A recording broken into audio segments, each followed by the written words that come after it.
Somewhere on this earth, there are places where the dead refuse to leave, places where the air is thick with something unseen, where people walk in and come out changed forever. These are not legends. These are not myths. These are real locations, documented by real people who experience things they could never explain.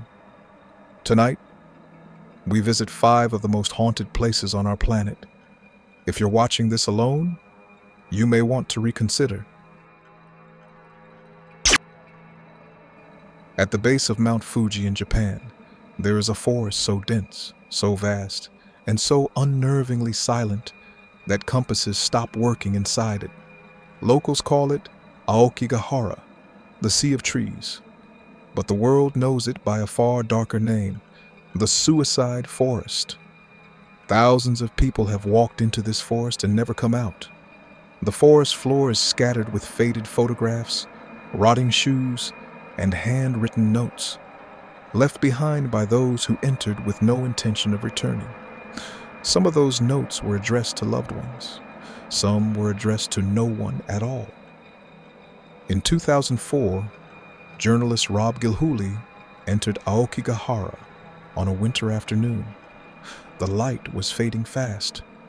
He was documenting the forest when it happened. A blood-curdling scream shattered the silence. His instincts told him to run, but the maze of roots and slippery rocks made every step treacherous. And then, something stranger happened. Against every rational thought in his body, he moved toward the sound. Gilhooly described the experience as unlike anything he had ever felt. He was lost. His phone had no signal. The trees seemed to close in around him, and the entire time, he felt watched, not by animals, not by another human, by something without a body. He survived. He made it out. But he said he could never fully explain what he heard that day deep in the Sea of Trees. In 1796, a man named General David Bradford built a grand plantation home in St. Francisville, Louisiana. It was meant to be a place of wealth, elegance, and southern charm. What it became was something else entirely. The most chilling story centers on a slave woman named Chloe. She was punished for eavesdropping on her master by having her ear cut off. In desperation, in grief, in rage, she baked a birthday cake laced with poison for the plantation owner's family. 3 of his children died, and Chloe was hanged by fellow slaves, her body thrown into the Mississippi River. She never got a proper burial, and many believe she never left. Investigators Troy Taylor and David Wishart documented the one confirmed murder at the plantation. A man named William Drew Winter was lured outside by a horseback rider, shot on the side porch, and staggered back into the house, mortally wounded. He climbed the staircase one step at a time, desperate to reach his wife. He made it to exactly the 17th step, and there, he died in her arms. To this day, visitors report hearing phantom footsteps entering the house, crossing the parlor, climbing the stairs, and stopping at the 17th step, every single night. And then there is the mirror, a large antique mirror in one of the parlors. No matter how many times it is cleaned, handprints appear on the glass. Small handprints, the size of children's hands. The 3 children Chloe poisoned. Some say they never stopped pressing their palms against the glass, trying to get out.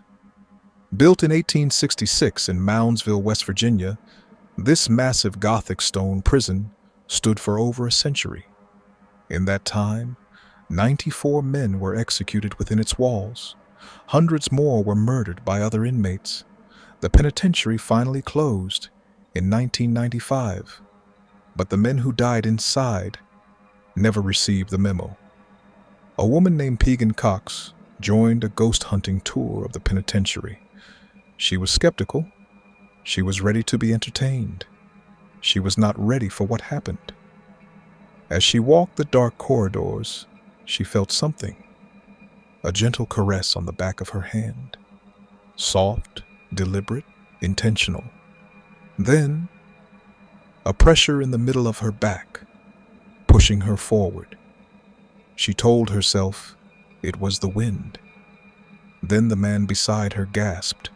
Invisible fingernails had torn 4 deep scratch marks across the man's back. No explanation. No one near him. Cox pressed deeper into the prison. She entered a section where an old inmate had been murdered for being a police informant, for being a rat. And that's when the air was ripped from her lungs. An invisible force closed around her throat. She couldn't breathe. She couldn't scream. She felt, without a shred of doubt, that she was not welcome there. Death Valley Junction is a near-abandoned town at the edge of Death Valley in California. Population, almost 0. It exists as a crumbling relic of old America, a handful of decaying buildings baking under a merciless desert sun.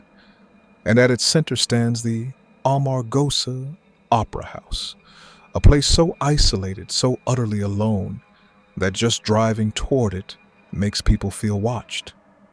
One visitor documented their stay in the town's decrepit hotel. They drove in with excitement, drawn by the legendary strangeness of the place. As the sun set, the cell signal vanished completely. They were utterly cut off from the world. Then came the sounds, shuffling, from outside the room, then from inside the hallway. I felt lonely and very, very scared. Words cannot describe the fear inside of me. It sunk deep into the marrow of my bones. I have never felt so alone and so watched at the same time. They caught a glimpse of something in the corner of their eye, in the hallway leading to the rooms. Something that couldn't be explained. They did not investigate. They packed their bags, loaded the car, and drove out of Death Valley Junction at full speed. They did not look back, not once. The Tower of London has stood for nearly 1,000 years, and in those 1,000 years, it has seen things that would make your blood run cold. Executions, imprisonments, betrayals, torture.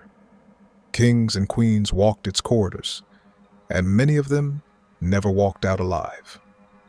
Anne Boleyn, second wife of King Henry VIII, was beheaded within these walls in 1536. Tourists, guards, and staff have reported seeing her ghost walking the hallways, her severed head tucked under her arm. Henry VI was murdered at midnight in the chapel. His ghost appears there still, precisely at midnight, every single year. And deep in the stone rooms, the ghosts of 2 small boys have been spotted, holding hands, crying softly. They are believed to be the imprisoned princes Edward and Richard, who disappeared without a trace in 1483 and were never seen again. Visitors report being tapped on the shoulder and turning around to find no one there. Sudden temperature drops in sealed rooms with no drafts.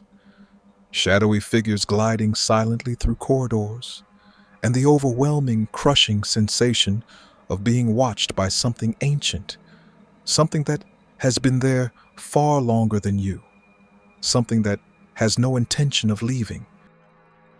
5 places, 5 stories, all real. Whether you believe in ghosts or not, thousands of people across centuries have walked into these places, experienced the inexplicable, and come out forever changed. The screams in Aokigahara, the footsteps on the 17th step, the scratches in the dark prison, the figure in the hallway, the weeping children in the tower. These places exist. You can visit them. Many people do. But perhaps the most terrifying question isn't whether the ghosts are real. It's this: what if they've always been there, and we're the ones just passing through their world?